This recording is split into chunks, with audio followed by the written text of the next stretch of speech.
Om Namo Bhagavate Vasudevaya. Om Namo Bhagavate Vasudevaya. Om Namo Bhagavate Vasudevaya.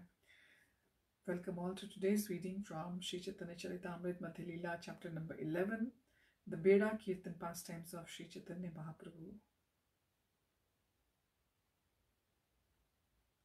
Shila Mukam Karoti Vachalam Pangam Langhate Kitram Yat Kripatamam Bande Shri Guṇḍicā Paramananda Madhavam Sri Chaitanya Ishwaram Hari Om Tat Sat. Chapter 11 of Madhya Lila. Let's begin that. Srila Bhaktivinoda Thakur summarizes the 11th chapter in his Amrit Prabha Bhashya. When Sarvabhauma Bhattacharya tried his best to arrange a meeting between Sri Chaitanya Mahaprabhu and King Prataprudra, the Lord flatly denied his request. At this time, Sri Ramananda Rai returned from his government post and he praised King Prataprudra highly in Lord Chaitanya's presence. Because of this, the Lord became a little soft. The king also made promises to Sarvabhauma Bhattacharya, who hinted how the king might meet the Lord. During Anvasara, while Lord Jagannath was resting for 15 days, Sri Chaitanya Mahaprabhu, being unable to see Lord Jagannath, went to Ala Lanath. Later, when the devotees from Bengal came to see him, he returned to Jagannath Puri. While Advaitacharya and other devotees were coming to Jagannath Puri, Swarup Damodar and Govinda, Sri Chaitanya Mahaprabhu's two personal assistants, went to receive all the devotees with garlands. From the roof of his palace, King Prataprudra could see all the devotees arriving. Gopinath Acharya stood on the roof with the king and, following Sarvabhauma Bhattacharya's instructions, identified each and every devotee. The king discussed the devotees with Gopinath Acharya and he mentioned that the devotees were accepting prasadam without observing the regulative principles governing pilgrimages. They accepted prasadam without having shaved and they neglected to fast in a holy place. After Sarvabhauma Bhattacharya had explained to the king why the devotees had apparently violated the scriptural injunctions for visiting a place of pilgrimage, the king arranged residential quarters for all the devotees and saw to their prasadam. Sri Chaitanya Mahaprabhu talked very happily with Vasudev Datta and other devotees. Haridas Thakur also came, and due to his humble and submissive attitude, Sri Chaitanya Mahaprabhu gave him a nice solitary place near the temple. After this, the Lord began performing Sankirtan, dividing all the devotees into 4 groups. After Sankirtan, all the devotees left for their residential quarters. Now let's begin the first verse of this chapter. Chapter 11, verse number 1.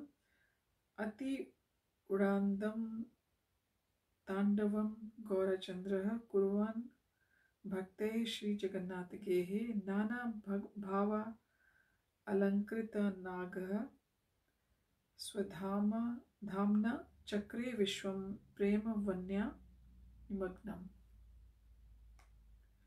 Translation: Sri Chaitanya Mahaprabhu merged the entire world into the ocean of ecstatic love by performing his beautiful dances within the temple of Jagannath. He danced exquisitely and jumped high.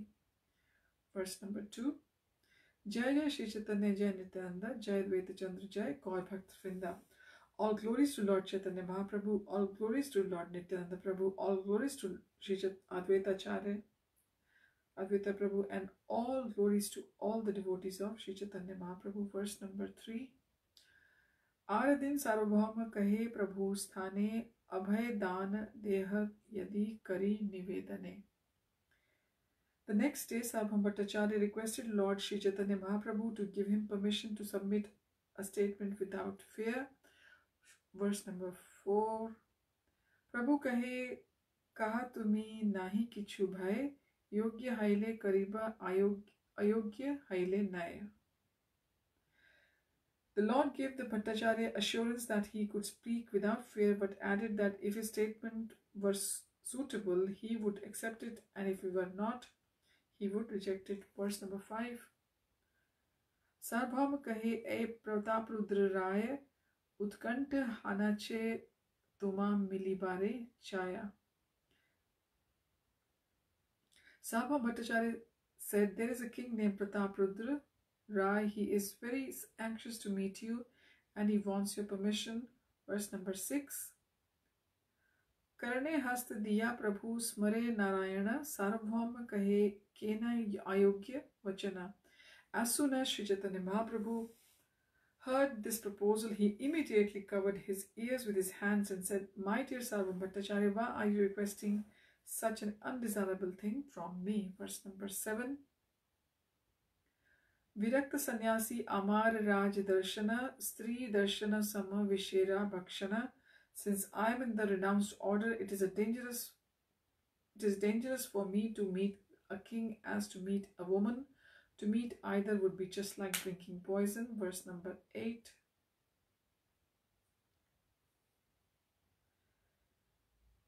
Nishkinchanasya Bhagavad Bhajano Mukhasya Param Param Jigamishor Bhava Sagarasya Sandarshanam Vishainam Atha Yoshitam Cha Ha Hanta Hanta Visha Bhakshanato Api Asadhu.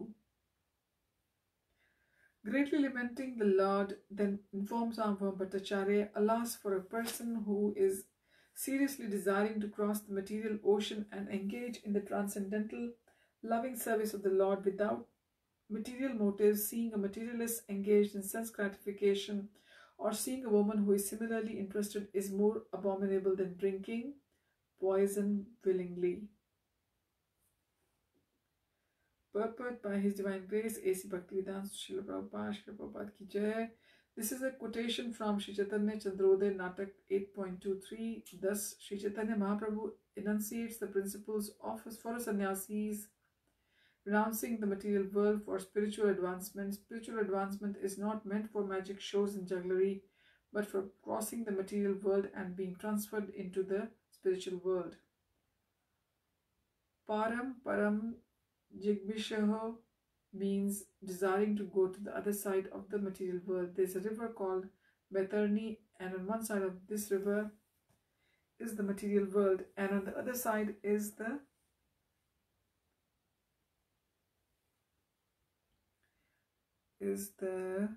spiritual world. Since the Baitarni river is compared to a great ocean, it is named Bhavasagar,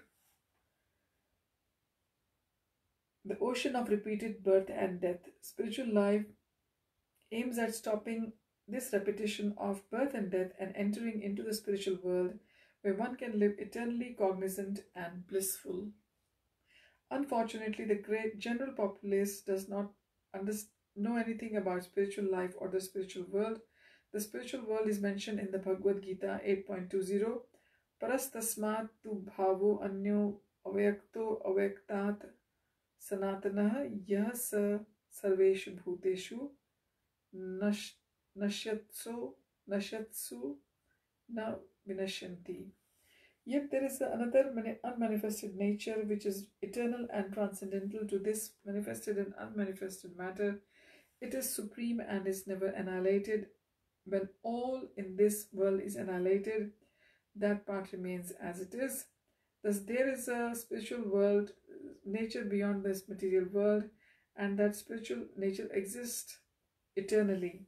Spiritual advancement means stopping material activities and entering into spiritual activities. This is the process of Bhakti Yoga. So, simply put, what is Bhakti Yoga? Stopping the material activities and entering into the spiritual activities. This is the process of Bhakti Yoga. In the material world, the via media for sense gratification is mainly a woman. One who is seriously interested in spiritual life should strictly avoid women. A sannyasi should never see a man or woman for material benefit. In addition, talks with materialistic men and women are also dangerous. They are compared to drinking poison. Sri Chaitanya Mahaprabhu was very strict at this point. He therefore refused to see King Pratap Rudra, who was naturally very engaged in political and economic affairs. The king even refused to see the Lord even refused to see the king despite the request of a personality like Sarvam Bhattacharya, who was the Lord's intimate friend and devotee.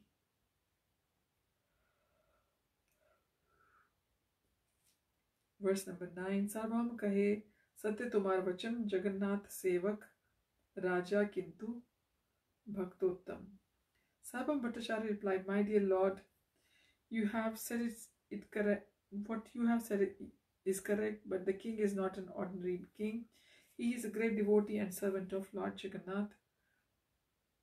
Verse 10. Prabhu kahe tathapi Raja kal sarpakar kashtha nari sparshe yaiche upaje vikar.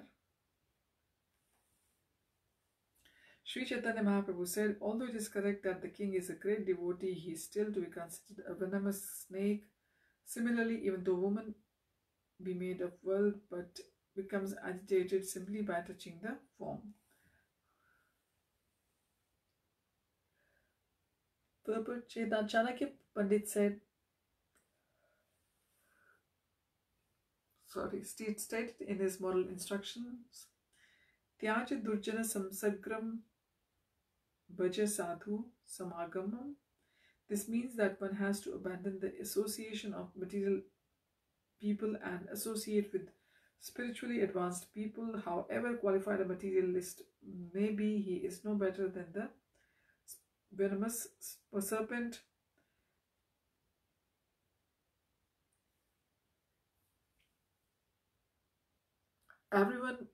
Everyone knows that a snake is dangerous and poisonous, and when its hood is decorated with jewels, it is no less poisonous or dangerous. However qualified a materialist may be, he is no better than the snake decorated with jewels. One should therefore be careful in dealing with such materialists, such as one would be careful in dealing with a bejeweled serpent. Even though a woman may be made of wood or stone, she becomes attractive while decorated.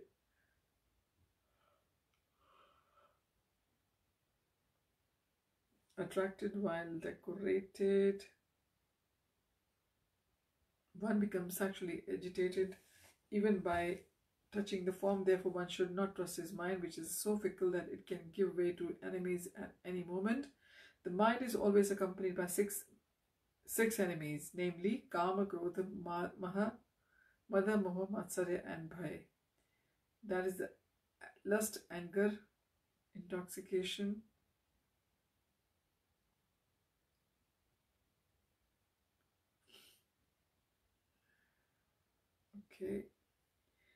namely Kam, Krodha, Mada, Moha, Matsarya and Bhaya. That is lust, anger, intoxication, illusion, envy and fear.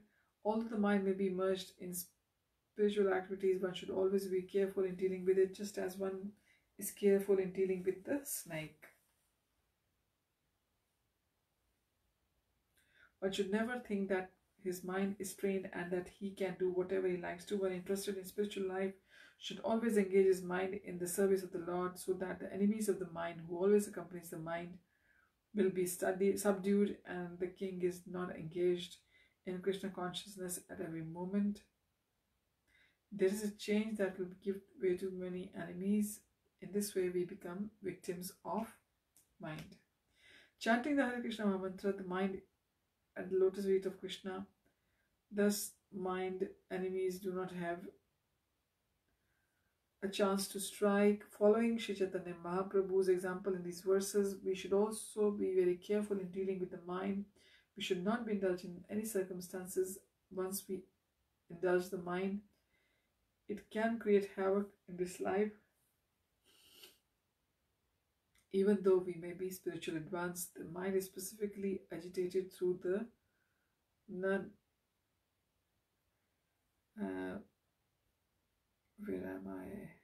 I'll read it again. Chanting the Hare Krishna mantra engages the mind at the lotus feet of Krishna constantly. Thus the mind's enemies do not have chance to strike. Following Sri Chaitanya Mahaprabhu's example in these verses,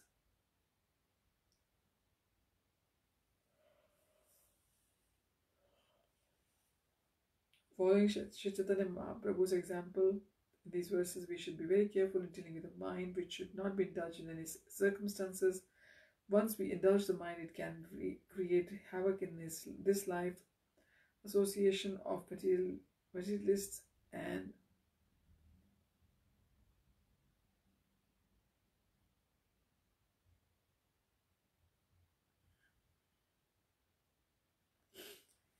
which should not be indulged in any circumstances. Once we indulge the mind, it can create havoc in its life, even though we may be spiritually advanced. The mind is specifically agitated through the association of materialistic men and women. Therefore, Sri Chaitanya Mahaprabhu, through his personal behavior, warns everyone to avoid meeting a materialist person or a woman. So we'll continue our reading from verse number 11 of chapter 9 of the Madhya Lila, Sri Chaitanya Charitamrita. So thank you all for joining. Hariyam Tat Sat, Hare Krishna. Hardly 2 days left for the Kartik to finish. Monday is the end of the Bhisham Panchak as well, which is going on at the moment. Shri Prabhupada ki jai, Krishnadas Kaviraj Goswami ki jai, Samved Bhakt Vrinda ki jai, Gaura Premanande Hari Hari Bol.